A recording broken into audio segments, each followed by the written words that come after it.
and also to and from the chairlift. I prefer to skate with my free foot behind my board, using it to push me across the flat area. You also need to know how to walk up hills. The best way to walk up a hill is to put your board across the slope and walk with your free foot in front of your board. With each step you take, dig in your toe edge. This will stop your snowboard from sliding downhill. Now that you can skate and walk up hills, it's time to do some one-footed riding. This is a skill that's absolutely necessary for getting off the chairlift.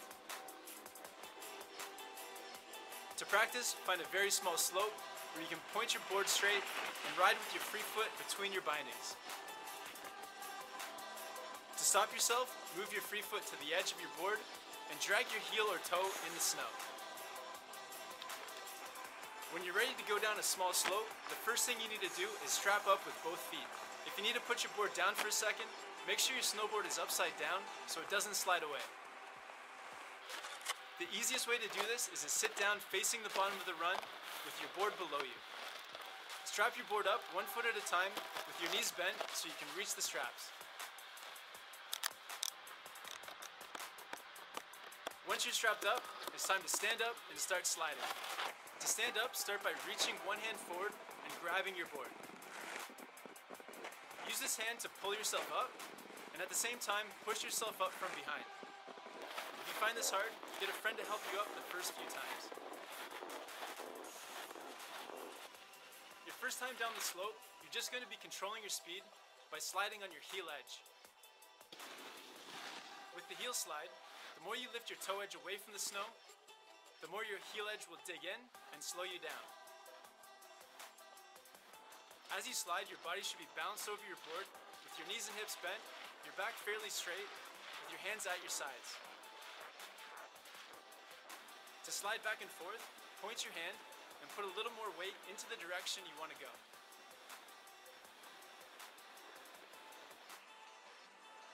You also want to learn to control your speed on your toe edge, but because we haven't gotten to turning yet, we'll have to sit down and roll over.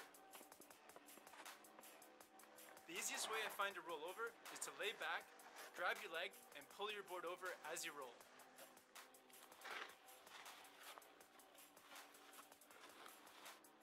For toe sliding, you control your speed by lifting your heel edge away from the snow to slow down, or let your heels get closer to the snow to slide faster. Think of pushing your knees forward into the snow as you slide to help dig your toes in more. Slide back and forth across the hill by looking and pointing in the direction you want to go.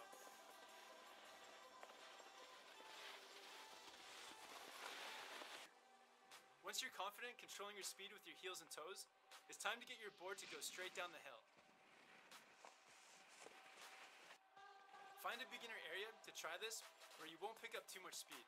To make your board go straight, start by putting more weight over your front foot. At the same time, point your front hand and shoulder downhill and your back hand and shoulder uphill.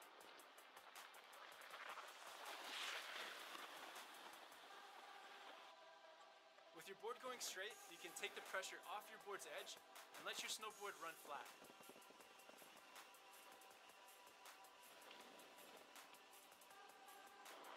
Next, you want to turn your board and control your speed.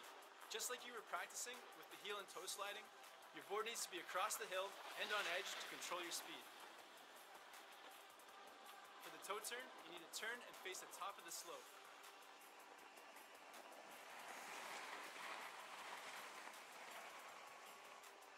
At the same time, apply pressure to your toe edge.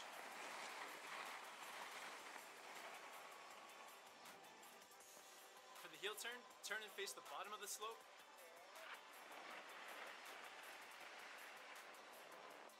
And at the same time, put pressure on your heel edge to turn your board and control your speed.